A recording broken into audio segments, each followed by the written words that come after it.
오늘은 5시 신앙인의 자세라는 제목으로 말씀을 전합니다. 다음 주가 추수감사 예배입니다. 그래서 다음 주에는 오전 예배 또 오후 예배 드리지 않고 오전 예배 통합 예배로 10시 반에 같이 드리려고 합니다. 그래서 10시 반에 예배 드리고 점심때 이제 좀 맛있는 거 만들어서 같이 이렇게 식사 교제 나눌 수 있도록 그렇게 하도록 하겠습니다. 그를 위해서 이번 주 토요일에는 3시에 모여서 스이교자 그 한국말로 하면 물교자 물만두 우리 고바야시상 지도 아래 물만두를 스이교자를 만들어서 또 함께 먹고 다음날 준비하도록 하겠습니다. 그래서 꼭 10시 30분에 한다는 거 기억하시고 그때 와주시기 바랍니다. 그래서 오늘과 다음 주는 이 감사에 관한 설교를 준비했습니다. 특히 오늘 말씀은 왜 감사를 잃어버리기 쉬운 감사를 계속 지키기 위한 경계할 내용들, 경계할 것들이 무엇인가. 그래서 감사를 계속 가질 수 있는 그 말씀으로 준비를 했습니다. 존 밀러는 이런 말을 남겼습니다. 사람이 얼마나 행복한가는 그의 감사의 깊이에 달려있다라는 말을 했습니다. 그리고 감사는 하나님께 드리는 가장 아름다운 예배라는 말이 있습니다. 데살로니가전서 5장에서도 다음과 같이 말씀하고 있습니다. 항상 기뻐하라. 쉬지 말고 기도하라. 범사에 감사하라. 이는 예수 그리스도 안에서 너희를 향하신 하나님의 뜻이니라. 모든 상황에서도 감사로 올려드리는 것을 주님은 기뻐하십니다. 특히 이번에는 코로나로 인해서 학생들은 학교 생활을 제한받기도 하고 직장인들은 재택근무를 해야 했고 실직을 하는 어려운 상황에 처한 분들도 있습니다. 우리 김창석 집사님은 그 회사에서 하시면서 그 사장 같은 분이신데 다 직원들 다 재택근무 보내고 혼자 그 사무실을 지켰다고 합니다. 생활의 제약을 받아 불편한 생활을 해야 했고 또 교회에서는 예배의 제약을 받기도 했습니다. 그러나 그런 상황 가운데서도 주님은 우리에게 감사할 수 있는 놀라운 감사 제목을 허락하여 주셨습니다. 오늘 말씀은 예수님이 말씀하신 천국 비유 중에 하나입니다. 예수님은 천국, 하나님의 나라를 포도원에 품꾼을 들여보내려고 이른 아침에 나간 집주인과 같다고 표현하셨습니다. 여기서 중요한 것은 서두가 여기저기 많은데 집주인에게 포커스가 맞춰져 있습니다. 과연 집주인이 어떤 사람인가 포커스를 맞추고 오늘 말씀을 함께 묵상하셨으면 좋겠습니다. 오늘 말씀을 통하여 은혜와 축복이 감사가 머무는 마음의 자세는 어떠해야 하는가 배우고 도전받는 시간이 되시도록 기도합니다. 1절을 보십시오. 1절 같이 한번 읽어보도록 하겠습니다. 1절 시작. 천국은 마치 품꾼을 얻어 포도원에 들여보내려고 이른 아침에 나간 집주인과 같으니 라고 시작하고 있습니다. 이 말씀은 예수님이 천국을 비유로 해서 하신 말씀입니다. 집주인이 포도원에 일할 사람을 얻기 위해 이른 아침부터 집을 나섰다는 것입니다. 여기서 중요한 것은 집주인이 일하는 사람이 오는 것이 아니라 집주인이 먼저 나가서 일할 사람을 구해오는 것입니다. 여기서 말하는 포도원은 하나님의 포도원, 즉 하나님의 나라를 뜻하고 하나님이 주신 사명을 뜻할 수도 있습니다. 포도원 주인은 아침 일찍 나가서 하루에 1데나리온을 약속하고 일꾼들을 불러들였습니다. 그런데 아침 9시에 나가도 장터에 놀고 있는 사람들이 있어서 자신의 포도원에 들어가서 일하도록 해주었습니다. 또 12시에 나가도 또 3시에 나가도 동일하게 놀고 있는 사람들이, 일을 구하지를 못해서 그냥 있는 사람들이 있는 거예요. 그래서 또 심지어 5시에 나가도 놀고 있는 자들이 있어서 그들도 들어가서 일하도록 해주었습니다. 일자리가 없어서 놀고 있는 자들에게 조금이라도 일할 수 있는 일자리가 주어진다는 것은 은혜입니다.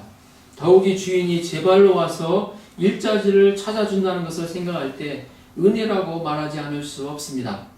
오늘 본문의 내용을 살펴보면 일꾼을 고용하는 데까지는 전혀 문제가 없습니다. 이것은 주인의 재량이기 때문이죠. 그러나 정작 문제는 일이 끝나고 난 다음에 품삯을 줄 때 발생하였습니다. 주인은 11시에 온 사람들로부터 여기서 11시는 오후 5시입니다. 온 사람들로부터 품삯을 주었는데 얼마를 주었습니까? 사니짱 얼마를 주었지? 2데나리. 1데나리온이죠.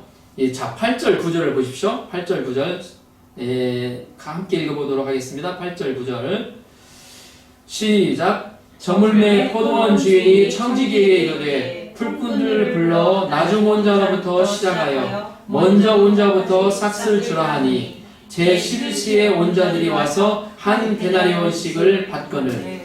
여기서 제 11시는 좀 전에 말씀드렸죠. 오후 5시를 말합니다.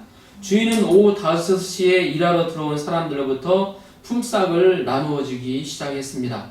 그런데 오후 5시에 온 그들에게 1데나리온씩을 나누어 주었습니다.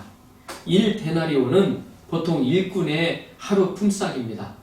보통 6시에 일을 마친다고 생각할 때 그들은 몇 시간 일했어요?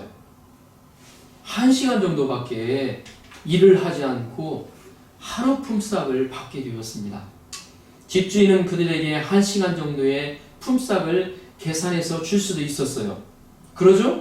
1시간 줘도 불만 얘기를 못 하잖아요. 일도 못하고 있는 사람들에게 그것이라도 감사할 만한 일이었습니다. 그런데 집주인은 1시간 품삯이 아닌 하루 품삯을 마음껏 내주었습니다. 이는 집주인의 긍휼입니다. 놀라운 은혜죠. 또 황공한 일입니다. 자격 없는 자에게 주어지는 은혜입니다. 집주인은 일도 없이 마냥 시장에서 손을 놀리고 있는 그들이 빈손으로 돌아가는 모습을 생각할 때 너무나도 마음이 아팠던 것 같습니다. 그들은 대부분 한 집의 가장들이었을 것입니다. 그들의 하루 품삯을 통해 집에 있는 아내와 자식들을 먹여 살리는 것을 생각할 때 주인은 어찌하든지 그들에게 일할 기회를 제공하고자 했던 것입니다. 그런데 먼저 온 일꾼들이 5시에 온 일꾼들에게 1데나리온이 주어진 것을 보았을 때 그들 생각이 어땠을까요? 오늘 본문에도 나오지만 혹시 1데나리온 이상으로 적어도 2데리온, 3데나리온을 같이 더 받을 것이라는 기대를 하게 되었습니다. 좀 어디에 사람들 그런 생각 가질 수 있잖아요. 그런데 주인은 3시에 들어온 사람에게도 12시에 들어온 사람에게도 9시 심지어 아침 일찍부터 들어온 사람에게도 동일하게 1데나리온씩을 나누어 주었습니다. 여러분들은 어떻게 생각하십니까? 어찌 보면 불공평하다고 생각할 수 있습니다. 그러나 그것은 그들에게 약속한 싹시 품삯이 1데나리온이었기 때문에 주인에게 문제가 있다고 볼 수 없습니다. 그러면 왜 그들이 감사하는 마음에서 불평하는 마음으로 바뀌어져 있을까요? 신앙생활은 은혜에 기초한 생활입니다. 그 기초가 은혜로부터 멀어지거나 떨어져 나갈 때 우리는 곧잘 기쁨과 감사를 잃어버리기 쉽습니다. 마음이 예배를 드려도 그냥 냉랭해져 갑니다. 뿐만 아니라 매너리즘에 빠지거나 신앙의 슬럼프에 빠지는 경험을 할 수가 있습니다. 그러면 우리가 어떻게 믿음 생활을 하는 데 있어서 이런 매너리즘이나 슬럼프에 빠지지 않고 은혜가 충만한 신앙생활을 할 수 있을까요? 오늘 말씀에서는 그러기 위하여 우리가 경계해야 할 내용들이 들어있습니다. 먼저 이 2가지 오늘 생각해 볼 수 있는데, 먼저 비교하는 마음입니다. 비교하는 마음이 들어오자 그들 안에 감사하는 마음이 사라져 버렸습니다. 그리고 그 대신에 원망하는 마음이 가득하여 주인에게 불평하기 시작했습니다. 자, 11절, 12절을 보십시오. 11절, 12절을 같이 한번 읽어보도록 하겠습니다. 11절, 12절을 보여주세요. 11절, 12절. 자, 같이 읽어보겠습니다. 시작! 받은 후 집 주인을 원망하여 이르되 나중은 이 사람들은 한 시간밖에 일하지 아니하였거늘 그들을 종일 수고하며 더위를 견딘 우리와 같게 하였나이다. 그들은 처음부터 원망한 것은 아니었을 것입니다. 일할 기회를 준 것만 해도 마음속에 감사해서 열심히 일했을 것입니다. 사실 그들도 도중에 온 사람들은 하루 품삯 받은 것만 해도 감사해야 할 일입니다. 놀고 있는 그들을 포도원에 들여서 일할 수 있는 기회를 받았기 때문입니다. 그런데 비교하는 마음이 들어오자 그들 안에 감사가 사라지고 원망과 불평이 싹트기 시작해서 원망이 쏟아져 나왔습니다. 우리가 풍요롭게 살지는 못해도 행복했는데 부자들과 비교하기 시작하면서부터 마음속에 기쁨과 행복이 사라지기 시작합니다.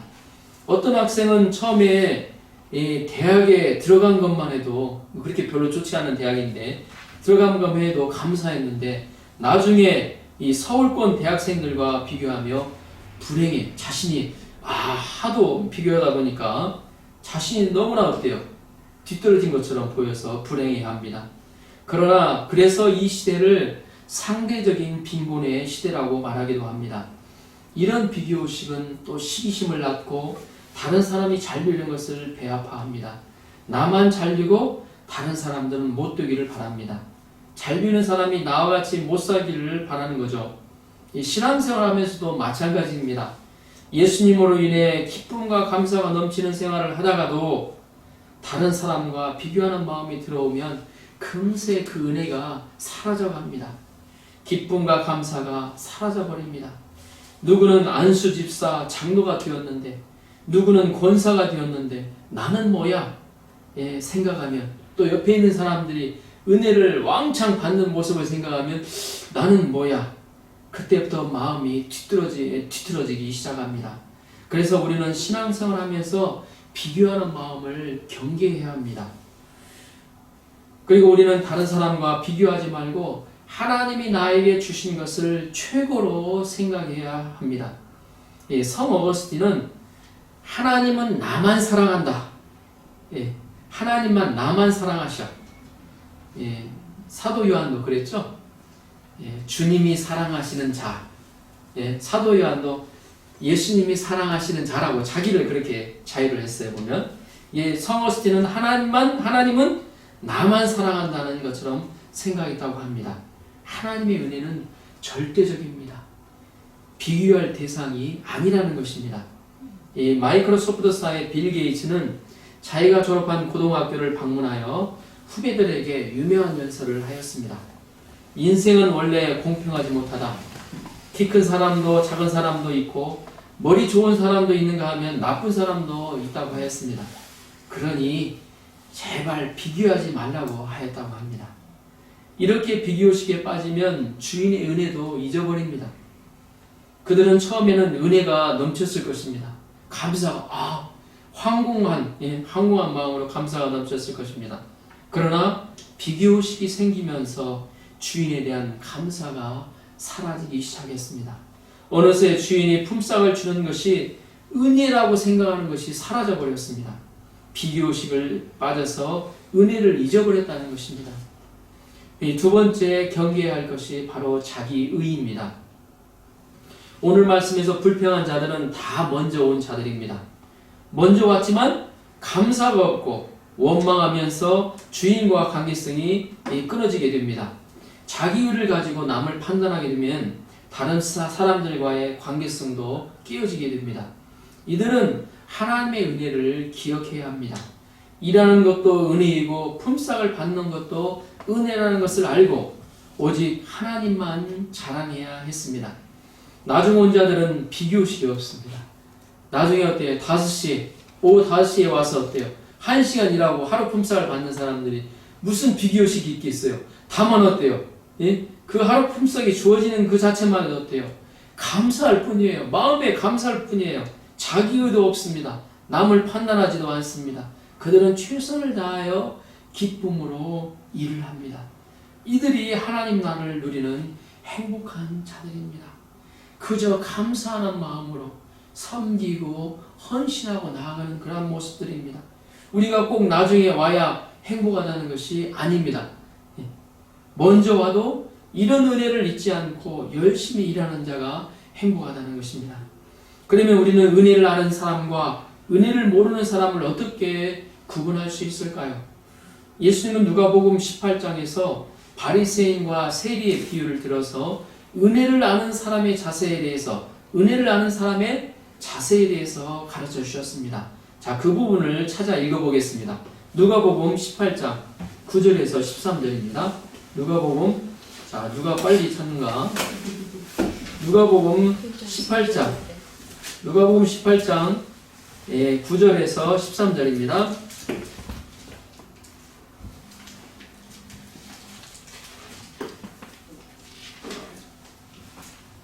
신약 125페이지입니다.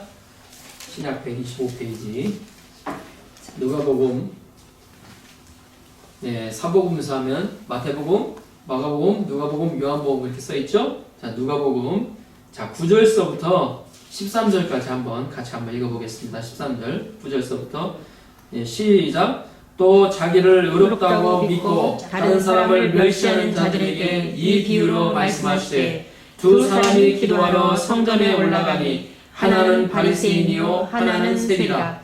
바리새인은 서서 따로 기도하여 이르되, 하나님이여, 나는 다른 사람들 곧 토색, 불의, 간음을 하는 자들과 같지 아니하고 이 세리와도 같지 아니함을 감사하나이다. 나는 일에 2번씩 금식하고 또 소득에 11조를 드리나이다 하고, 세리는 멀리 서서 감히 눈을 들어 하늘을 쳐다보지도 못하고 다만 가슴을 치며 이르되, 하나님이여, 불쌍히 여기소서, 나는 죄인이로소이다 하였느니라. 아멘.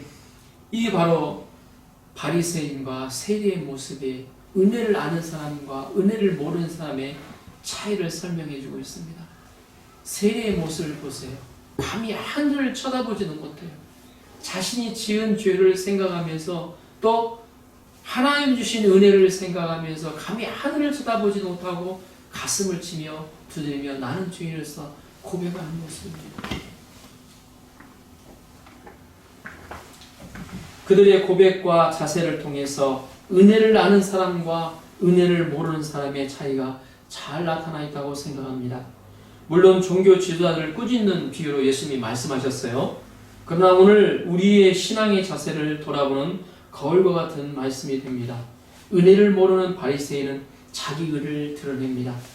죄도 안 짓고 헌금도 많이 내고 일도 헌신적으로 하고, 그런데 문제는 그 하나님께 대한 감동이 없고 습관적으로 해서 쉽게 피곤하다는 것입니다. 은혜가 없으니 누가 거슬리는 말을 하면 자신도 모르게 얼굴이 굳어지고 찡그러지게 됩니다.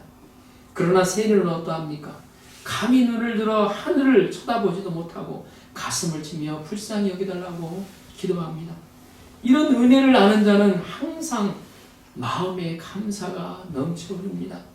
은혜가 넘쳐서 감동으로 현재 주어진 교회에서 하는 일, 작은 일이라도 헌신적으로 마음을 다해서 합니다. 주님의 성전에 밟는 그 자체만도 감사가 나옵니다. 주님 앞에 나와 예배 드릴 수 있는 것만으로도 감사가 넘쳐나옵니다. 어떤 분이 제가 한참 죄를 좀 많이 짓고 나서 일본에 와서 교회에 초청을 받아서 매구로 있는 바람과 불꽃교회에 가서 처음 예배를 드리는데, 그 예배 드리는 감격을 이루 말할 수가 없더라고요. 보면 완전 찬양하면서도 막 눈물이 나고, 이 주님의 은혜가 마음에 막 다가오니까 예배 드리는 그 자체로만도 너무나도 감사하고, 예배 드릴 수 있는 그 은혜 자체만도 너무나도 감사하다는 거죠. 저와 같은 은혜를 받을 자격이 없는 자를 긍휼히 여기신 것만을 생각만 하면 눈물이 쏟아져 내립니다. 사도 바울은 고린도전서 15장 9절 10절에서 다음과 같이 고백했습니다. 나는 사도 중에 가장 작은 자라. 나는 하나님의 교회를 핍박해 하였으므로 사도라 칭함을 받기를 감당치 못할 자니라. 그러나 내가 나 된 것은 하나님의 은혜로 된 것이니 내게 주신 그의 은혜가 헛되지 아니하여 내가 모든 사도보다 더 많이 수고하였으나 내가 한 것이 아니요 오직 나와 함께 하신 하나님의 은혜로라. 그는 신약 예수님이 탄생하신 이후 신약에서 기독교 역사에서 가장 위대한 업적을 남긴 사람입니다. 그를 통해서 소아시아에 예루살렘 떠나서 소아시아의 복음이 전해졌고 또 소아시아를 통해서 어때요? 유럽에 로마에까지 유럽에 복음이 전해지는 놀라운 일을 구체적으로 했던 사람이 바로 이 사도 바울입니다. 그런데 그가 한 일은 보면 어때요? 정말 위대한 업적을 나눴어요. 근데 그가 한 고백이 뭐냐면 내가 한 것이 아니요 분명히 했죠. 내가 모든 사도보다 더 많이 수고하였으나 정말 수고를 많이 했어요. 그는 어때요? 죽기도 여러 번 했고요. 감옥에 갇히기도 하고 매맞기를 수십 번 사람들에게 어때요? 모욕받고 침뱉음받고 그런 어때요? 갖은 모욕과 그런 어때요? 복음을 전하면서 그런 어때요? 고난을 당했어요. 그런 가운데서도 열심으로 주님이 어때요? 헌신하면서 복음 전하는 데 앞장섰다는 거죠. 그러면서도 그는 어때요? 다 어때요? 내가 한 것이 아니요 그랬어요. 오직 나와 함께 하신 하나님의 은혜로다. 그에게 임한 대체 어떤 은혜가 있었길래 그렇게 하나님이 어때요? 가정 때 모욕과 죽는 위험에 처하면서까지도 그런 은혜를 감당하는 자세로 할 수가 있었을까요? 하나님은 우리 한 사람 한 사람을 값없이 은혜로 하나님의 포도원에 불러주셨습니다. 이 하나님의 포도원에서 어때요? 말씀을 어때요? 듣고 주님과 어때요? 교제를 나누며 주님이 주시는 영적인 풍요로움 또 어때요? 나음, 치유 모든 은혜를 누릴 수 있는 그 은혜를 하나님이 허락해 주셨다는 거죠. 여기서 불러주셨다는 것은 어때요? 죄로부터 구원을 의미합니다. 하나님의 자녀로 하나님의 자녀가 되었다는 것입니다. 오늘 말씀에서도 나오지만 나중에 고용된 일꾼들 대부분이 시장에서 놀고 있던 사람들이었습니다. 사실 우리는 세상에서 그저 무엇을 위해서 사는지도 모르는 인생의 목적과 의미도 모르고 살던 사람들이었습니다. 그러다 결국 어때요? 죽게 되고 심판받게 될 처지에 있던 사람들입니다. 그런데 이런 저희들을 하나님은 값없이 하나님의 포도원에 은혜로 불러주시고 또 사명을 주셨다는 것입니다. 그런 은혜를 받을 만한 존재가 받으면 그렇구나 생각할 수 있습니다. 그러나 은혜를 받을 만한 가치가 없는 자가 은혜를 받는다면 그것은 은혜 중에 은혜가 아니겠습니까? 우리는 여기서 우리의 신앙의 기초가 어디에 있어야 하는가 다시 한번 마음에 새겨볼 수가 있습니다. 우리 신앙의 기초와 신앙생활의 기초가 바로 은혜에 있어야 한다는 것입니다. 그것이 바로 5시 신앙인의 자세입니다. 항상 가장 마지막에 나에게 은혜를 받은 자로서 값없는 은혜를 받은 자로서의 자세입니다. 오후 5시에 불러주셔서 1시간 일하고 하루 품삯을 받았다면 거저 받은 것 아닙니까? 어디 그런 곳이 있으면 날마다 그런 곳 찾아가고 싶지 않으시겠습니까? 그런데 우리는 우리 힘에 의해서가 아니고 다만 주님의 십자가의 그 은혜로 구원받은 사람들입니다. 구원받을 수 없는 사람들이었지만 다만 은혜로 거저 예수 그리스도의 은혜로 하나님의 자녀가 되었습니다. 이뿐만 아닙니다. 이런 놀라운 은혜를 받았는데 그뿐만이 아닙니다. 일본을 품고 일본 47개 행정구역에 교회를 세우고 일본 복음화를 위해 뜨겁게 기도하는 비전을 가진 바람과 불꽃교회의 은혜로 불러주셨습니다. 영국 문학의 거장인 셰익스피어는 은혜를 모르는 자식을 두기란 독사에게 물리는 것보다 더 고통스럽다고 말했습니다. 사도 바울도 사랑하는 제자 디모데에게 예수 그리스도 안에 있는 은혜 속에서 강하라고 권면하고 있습니다. 은혜로 감당하는 사람에게는 불평불만이 있을 수가 없습니다. 자기 이름이 드러나지 않고 모든 어때요? 헌신은 다 해도 자기 이름이 드러나지 않아도 전혀 문제가 되지 않습니다. 다만 어때요? 주님께 어때요? 쓰임받는 그 자체만으로도 마음의 감사가 값없는 은혜로 감사가 넘친다는 것입니다. 주시면 또 시켜주시면 예하고 감사하며 감당합니다. 은혜를 아는 사람은 예배 시간에도 기도 시간에도 감동하여 눈물을 흘립니다. 은혜를 아는 사람은 그 마음 안에 기쁨과 감사가 넘쳐 흐릅니다. 또 은혜를 아는 사람은 기꺼이 자기 것도 내어주는 희생을 하게 됩니다. 이런 저를 향하신 주님의 은혜에 놀라우며 자신의 것을 희생하면서까지 감당하게 됩니다. 그럴지라도 그 마음 안에는 하늘나라로 행복이 넘치게 됩니다. 몰라요, 그걸. 왜 주는데? 예? 왜 주는데? 그 마음 안에 어때요? 하나님의 어때요? 마음과 행복이 넘쳐요. 우리 기본주 집사님이 헌신을 많이 하셔요, 보면. 예? 그러면서도 그 마음이 어때요? 항상 어때요? 감사가 넘치는.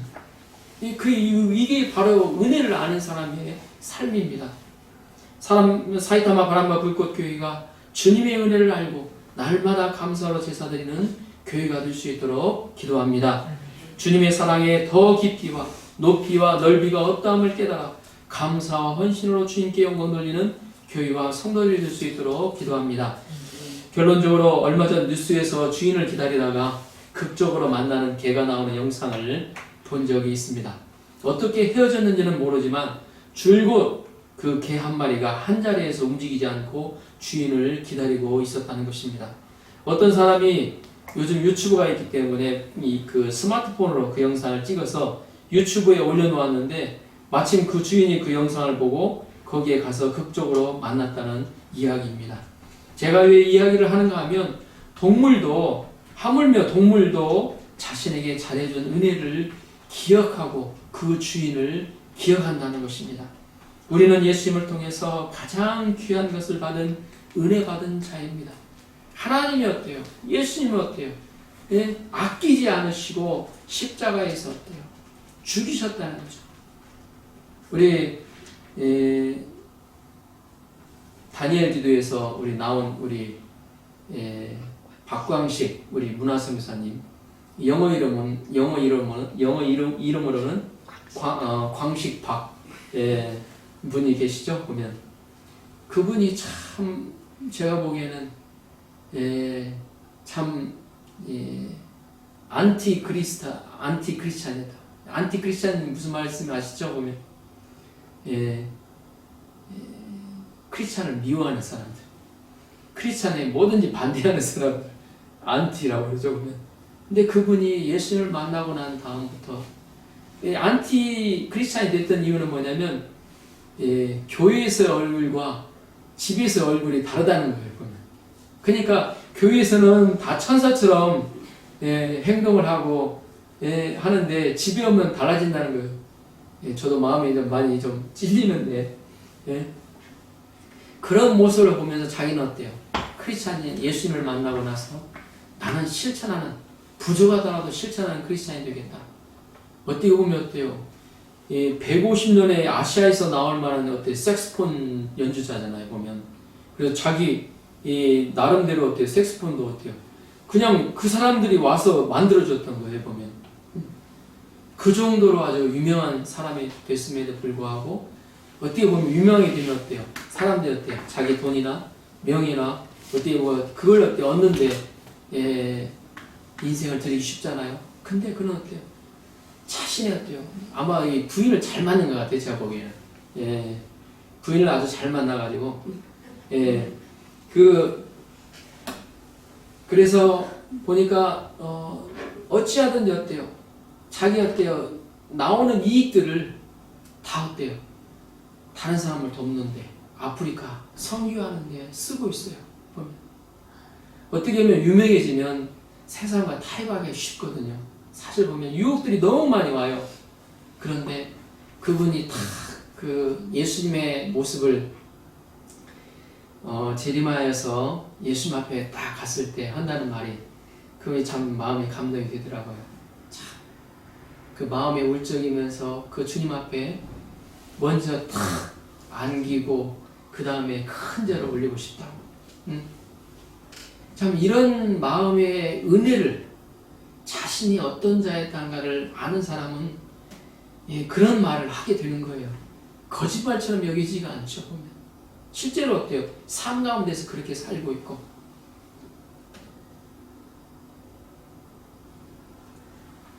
우리는 예수님을 통해서 가장 귀한 것을 받은 은혜 받은 자입니다.